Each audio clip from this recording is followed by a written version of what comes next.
तो यहाँ पर हम लोग देखेंगे क्लास 10th के एनसीईआरटी का मैथ, और एनसीईआरटी के मैथ में जो एक्सरसाइज है हमारे पास वो है 5.3। अब 5.3 में जैसा कि हमने इससे पहले अगर बात करें तो यहाँ पर करीब 15 क्वेश्चन तो कर चुके हैं ऑलरेडी। ये 16वें नंबर का प्रश्न है, और 16वें नंबर का प्रश्न क्या कह रहा है और हम बात करते हैं।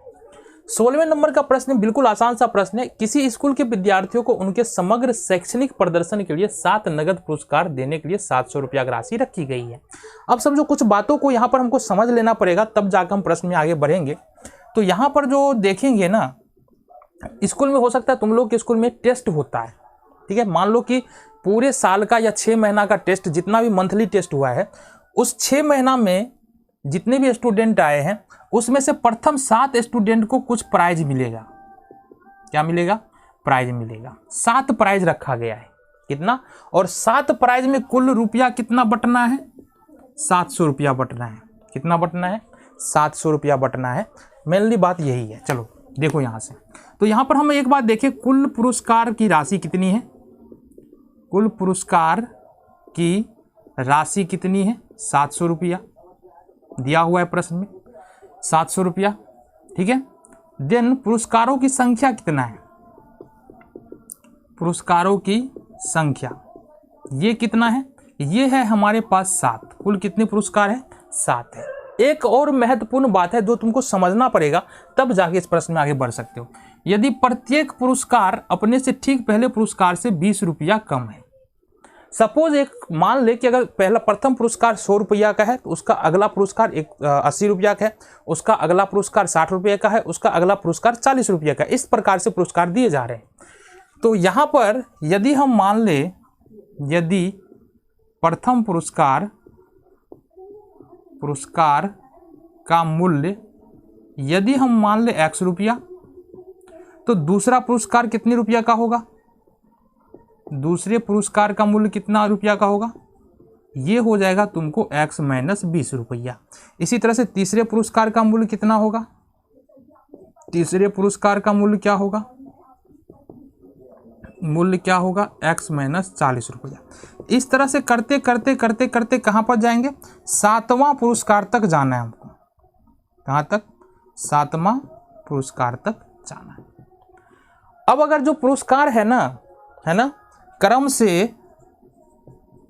से प्रथम, दूसरे, तीसरे और इस तरह से 7वां पुरस्कार एपी बना रहा है। क्या बनाता है? एपी बनाता है। क्यों हम बोल रहे हैं एपी बना रहा है? क्योंकि देखो प्रथम पुरस्कार कितना है? 7 है, ये x है। दूसरा पुरस्कार है x - 20, तीसरा पुरस्कार है x - 40, और इस तरह से होते होते ये 7वां पुरस्कार तक जाने वाला है। कहाँ तक? 7वां पुरस्कार तक जाने वाला। देखो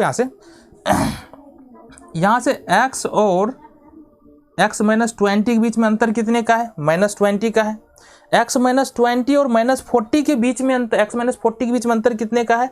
-20 का है। मतलब यहाँ पर दो पदों के बीच में जो अंतर है वो -20 का है। मतलब इसका ये कि ये क्या बन गया तुम्हारा? एपी बन गया। अब इस एपी में क्या है? देखो यहाँ से बात है, जिसमें ये जो एपी प्राप्त हो रहा है ना हमारा, ये जो एपी प्राप्त हो रहा है, इस वाले एपी में प्रथम पद देखेंगे a बराबर x है, d का मान देख रहे हैं -20 है। कितना है? -20 है। अब d कैसे निकालते हैं? इसको हम निकाल भी सकते हैं, a2 - a1 करते हैं। a2 का मान x - 40 है, और इसमें से हमको घटाना पड़ेगा a1 जो कि है x यहाँ पर ये a2 का मान x - 20 है, x - 20 आ जाएगा। इसमें से हमको घटाना पड़ेगा a1 जो कि कितना है? जो कि तुम्हारा x है। देखो x से x कैंसिल, कितना बच गया? -20। तो यहाँ से d का मान कितना निकल रहा है? -20 आ रहा है। अब यहाँ पर कुल पुरस्कार कितने हैं? 7 है। तो नंबर ऑफ टर्म जो है ना एपी में कितने हो जाएगा? 7 हो जाएगा। देन एक बात और है कि पुरस्कार की कुल राशि 700 है। मतलब इसका ये हुआ कि SN बराबर 700 है। एपी के पदों का योग कितना है? 700 है। इतनी बातें समझ में आ गई। अब देखो यहाँ से, अब एपी के n पदों का योग कितना होता है? SN लिखते हैं, ये होता है n/2 × 2a plus n minus 1 into T, ऐसा लिखते हैं ना, है ना। एपी के n पदों का योग इसी फॉर्मूला से हम निकालते हैं।